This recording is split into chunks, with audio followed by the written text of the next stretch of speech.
Gabonaises, Gabonais, mes chers compatriotes, je suis candidat pour l'élection présidentielle du 12 avril 2025.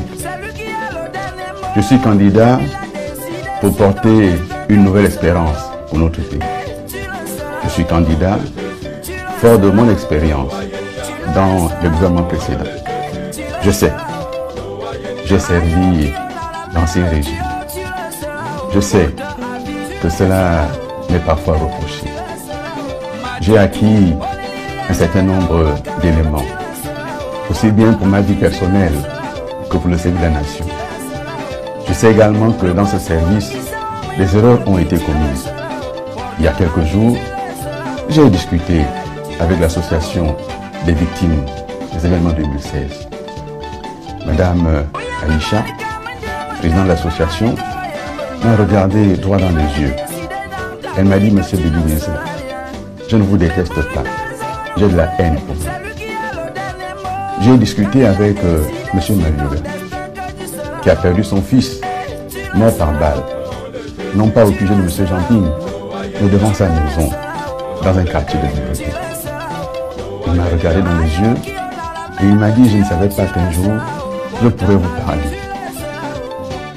Je vous demande pardon. Pardon parce que j'ai dit des chiffres de l'État. Je n'étais pas sur les lieux, mais j'ai dit les chiffres officiels. La vérité doit être connue.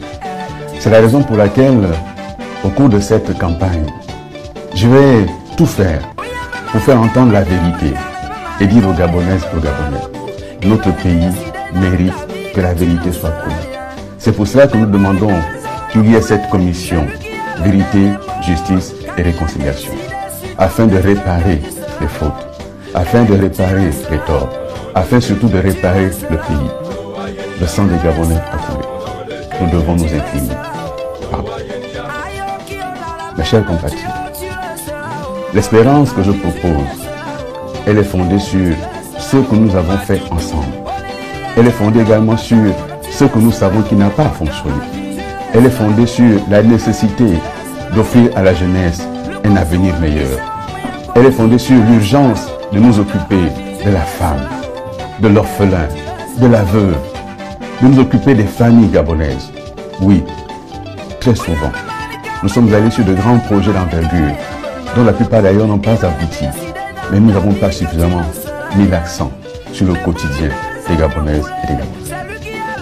Ces dernières semaines, je me suis déplacé dans le pays, au contact de mes compatriotes, dans les villages, dans les villes, dans les campagnes, dans les maisons. Qu'est-ce qui m'a été dit? 3 choses fondamentales. Améliorer notre quotidien, s'il vous plaît, Monsieur Bédouézé. S'il vous plaît, tirez les leçons de ce qui s'est passé dans le pays. S'il vous plaît, offrez à nos enfants un avenir. Dans chaque maison dans laquelle je suis rentré, première préoccupation, le chômage des jeunes.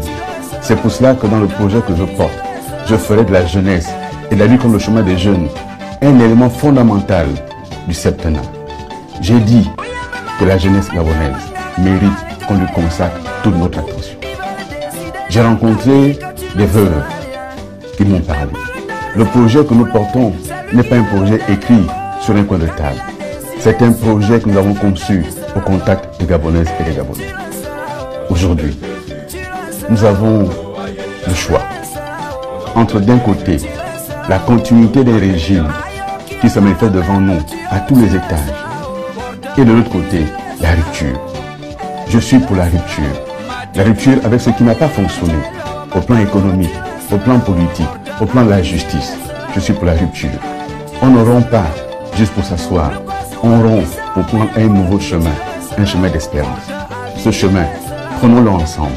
Ce chemin, engageons-nous à faire en sorte que le Gabon soit véritablement ce pays où chaque enfant arrive à trouver des éléments pour s'épanouir. Ce pays où la culture gabonaise devient le fondement à nouveau de notre vivre ensemble. Ce vivre ensemble qui se trouve aujourd'hui menacé par des discours de haine, de tribalisme, de repli identitaire. Notre vivre ensemble, les pères fondateurs l'ont proposé sur 3 piliers. L'union, le travail et la justice. L'union des fils et des filles du pays, le travail pour développer le pays, la justice pour donner à chacun ce à quoi il a droit. Le 12 avril, votez pour l'espérance, votez pour Alain-Claude Bibi.